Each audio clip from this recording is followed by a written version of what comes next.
এক নম্বর এরিয়া কমিটির পক্ষ থেকে এসডিও ম্যাডামের কাছে আমরা টোকেন একটা ডেপুটেশনে আমাদের উচ্চতর নেতৃত্বকে নিয়ে আমরা হাজির হয়েছি।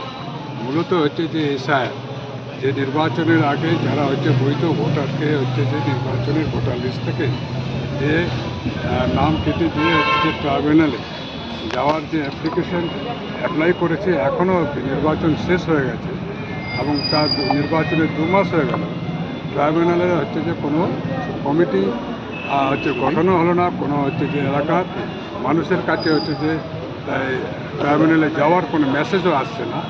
এবং সেই ট্রাইব্যুনালের কাজের ত্বরান্বিত করার জন্য বৈধ ভোটারকে যে ভোটার লিস্টের নাম তোলার জন্য আমরা আজকে এসডিও ম্যাডামের কাছে আমরা আলোচনা করি। দ্বিতীয়ত যে ইসলামপুরে অন্তর্গত রামগঞ্জ বাজার, যেটা সুজালি, গোবিন্দপুর, আপনার দাসপাড়া, লক্ষ্মীপুর, এই যে 5-6টা অঞ্চল রামগঞ্জের বাজারের উপর দিয়ে যে ইসলামপুর মহকুমা আসে এবং রামগঞ্জে স্কুল আছে, হসপিটাল আছে। আজকে ওই রাস্তাটা হাইরোডের উড়ালপুল থেকে আপনার কালুগঞ্জ মরক যে 2 বছর ধরে রাস্তাটা অচল অবস্থায় ওখানে পড়ে রয়েছে। বহু টোটো পাল্টি খেয়েছে, মোটরসাইকেল ওখানে অ্যাক্সিডেন্ট হয়েছে। আমরা যে কয়েকবার এটা নিয়ে যে আমরা আন্দোলন করেছি, এখনও অবধি যে ওই রাস্তাটা সংস্কারের কাজ হাত লাগানো হয়নি। বর্তমানে ওখানে রামগঞ্জের যা অবস্থা যে একটু বৃষ্টি হলে যে মানুষ রামগঞ্জ যে মানুষ বাজারে আসতে পারছে না, স্কুলে আসতে পারছে না, হসপিটালে যেতে পারছে না। এই কতদিন এই প্রশাসন কতদিন অপেক্ষা করবে? মানুষ আরও যে যখন আরও বেশি বিপদ হবে, মানুষ যে ওখানে ক্যাজুয়ালিটি হবে, মানুষ মারা যাবে অ্যাক্সিডেন্টে, তারপরে কি রাস্তার সংস্কারের কাজ হবে?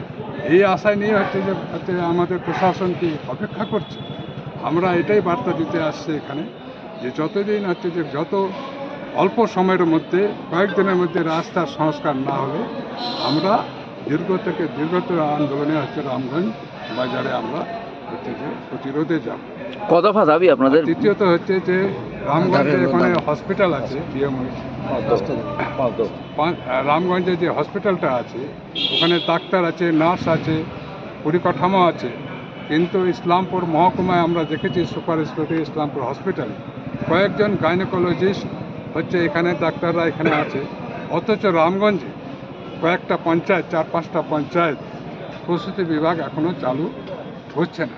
আপনারা জানেন যে কয়েক মাস আগে এবং প্রসূতি বিভাগের যে নার্সিংহোম এই রামগঞ্জে যে নার্সিংহোমগুলো 2টো না 3টে যে নার্সিংহোমে যে প্রসূতি বিভাগে যে ভর্তি হয়ে যে পেশেন্ট মারা গেছে, মৃত্যুর ঘটনা ঘটেছে। অথচ আমার এখানে ইসলামপুরে অ্যাভেলেবেল ডাক্তার থাকা সত্ত্বেও রামগঞ্জে যে প্রসূতি বিভাগ তারা চালু করছে না। এটাকে চালু করার জন্য আজকে আমরা এখানে আলোচনা করব। শেষ যেটা রামগঞ্জে যে জল নিকাশনের ব্যবস্থা, এটা ত্বরান্বিত কাজ শুরু। কয়েকটা দফা নিয়ে আজকে মহকুমা যে শাসক ম্যাডামের কাছে আমরা আলোচনা করব, তার পরবর্তীতে আমরা আন্দোলনের রূপ এটা তৈরি।